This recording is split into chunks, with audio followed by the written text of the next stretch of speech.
السلام عليكم ورحمة الله وبركاته. مساء الفل على كل جمهور الأهلي العظيم. في مقولة كده أنا بشوفها إنها يعني تاريخية قياسية يعني رهيبة، بتاعت الكابتن سيد عبد الحفيظ لما قال: وأنت داخل الأهلي بيكبرك، لكن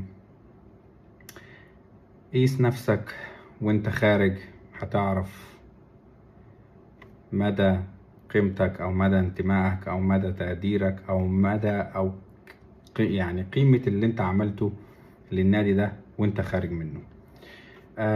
بقول المثال ده ليه؟ المثال ده بينطبق على في الوضع الحالي اللي احنا فيه ده كابتن محمد ناجي جدا.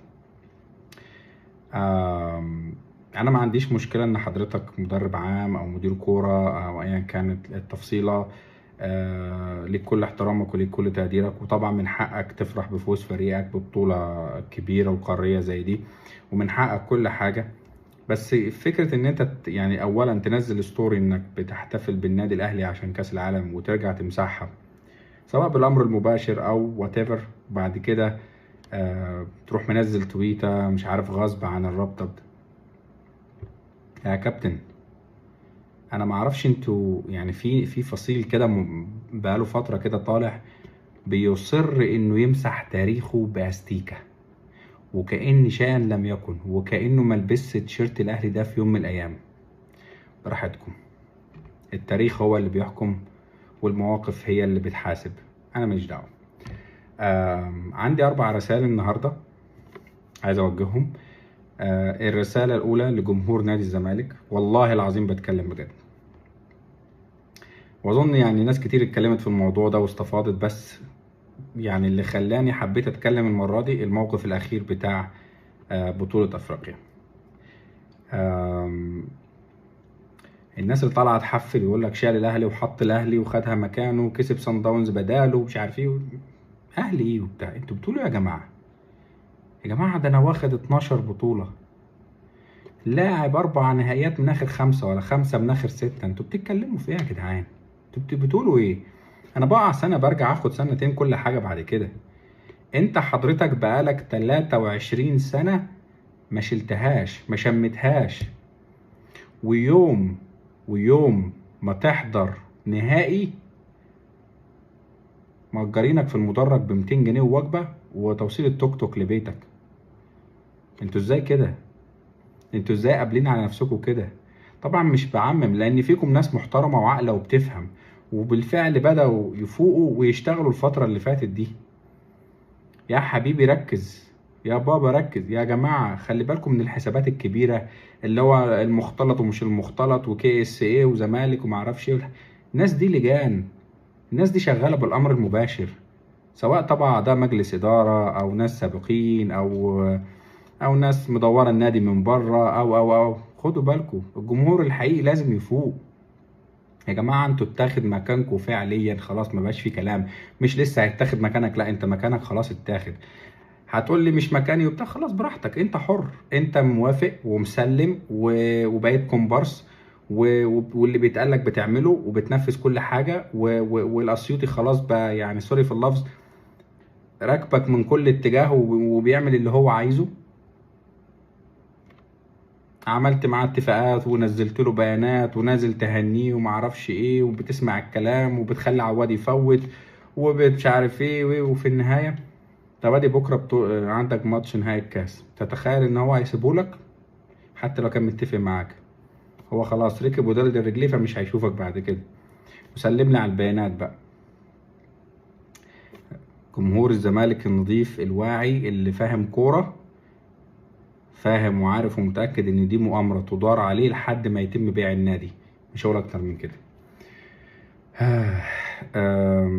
الوزير السابق طاهر ابو زيد وسيادة الوزير اشرف صبحي، حضرتك كنت بتناشد وبتطالب جمهور الاهلي ان يروح يشجع ويسند بيراميدز، او يعني يهتف ليهم. سيبك من الجماعه اللي كانوا في المدرج اللي لابسين تيشيرتات الاهلي عشان دول مش اهلاويه انا متاكد، وحتى لو اهلاويه انا بقول لك احنا متبرين منهم.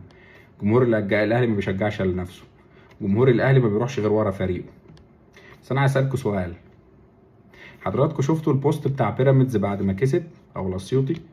طب حضراتكم شفتوا التويته سوري البوست برضه على الستوري بتاعت مروان ب على الانستجرام؟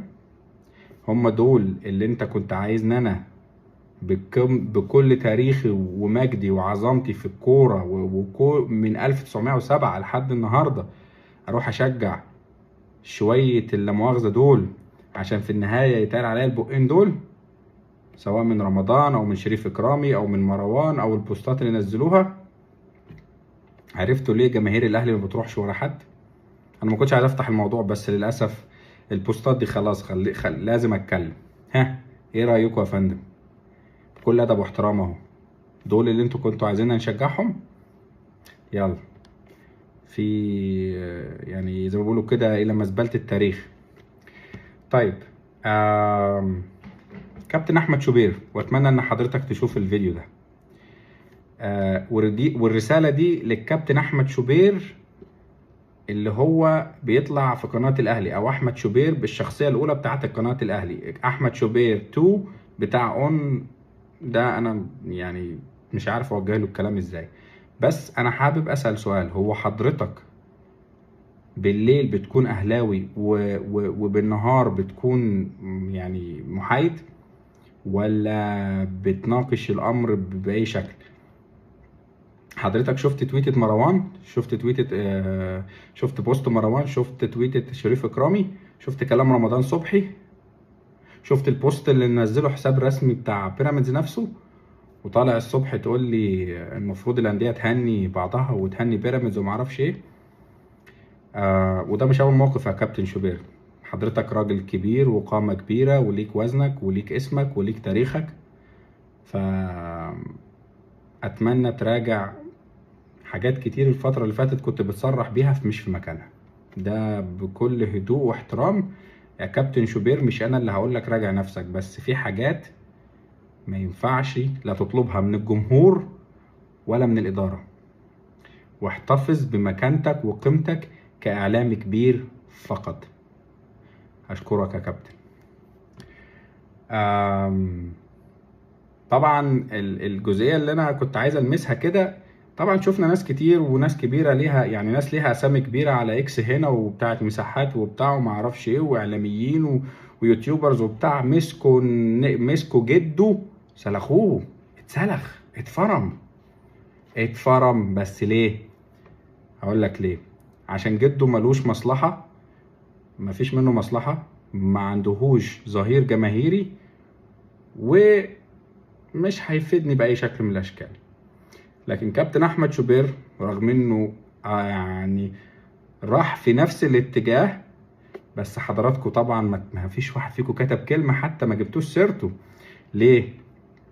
كلنا عارفين ليه. اللي عايز يطلع على القناة، واللي عايز اسمه يتذكر، واللي مستني مكالمة تليفون، واللي بيحاول يبقى إعلامي، واللي بيفكر يبقى ليه برنامج في يوم من الأيام، واللي عايز يتلمع. اتقوا الله في جمهور الأهلي، يا تبقوا كده على كله يا خليكوا كده مع كله. أظن الرسالة وصلت وانتوا عارفين نفسكم انتوا مين، سواء كبير أو صغير. أنا ما بخافش من حد وما بختشيش من حد، وعندي الأهلي رقم 1 وماليش دعوة بأي حد تاني. راجعوا نفسكم. أي نعم الكاميرا بتسرق والأضواء بتشد، لكن جمهور الأهلي محدش يتاجر بيه ومحدش يستغله ومحدش يوجهه في مكان ما هو عايز. هتنتقد انتقد الكل، هتوجه اللوم وجه اللوم للكل، هتلقح لقح على الكل، مش واحد وواحد، على حسب الأهواء والانتماءات والمصالح. أظن رسالتي وصلت يا إعلاميين، يا يوتيوبرز، يا أصحاب المساحات الكبرى. طيب طبعا النهارده شفنا في اجتماع برضو اتحاد الكوره ان طبعا الكابتن خالد مرتجي طلب زياده عدد الاجانب عشان البطولات القاريه اللي احنا بنشارك فيها. وهشام نصر ما اعرفش ولا مين بيقول لك لا ده عشان المنتخب، ومش منتخب. ايه يا كابتن؟ منتخب ايه يا كابتن؟ وانتوا من امتى بيهمكم حد؟ انتوا مصلحه النادي اللي انتوا شغالين فيه نفسه مش هاممكم ولا فارق معاكم، وكل شوية في مصيبة ومشكلة وديون وغرامات وقفل وفتح وشيل وحط.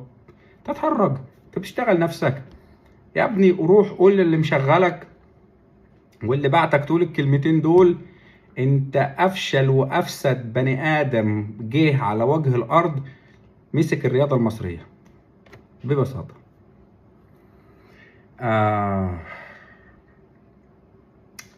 كفاية كده، كفاية كده، عشان النفسية تعبت والنفسية بقت زفت. وربنا يجيب كاس العالم ده بسرعة كده عشان ننضف كده ونغسل عينينا بشوية كرة حلوين، عشان المجال كله بقى مجال قذر. سلام.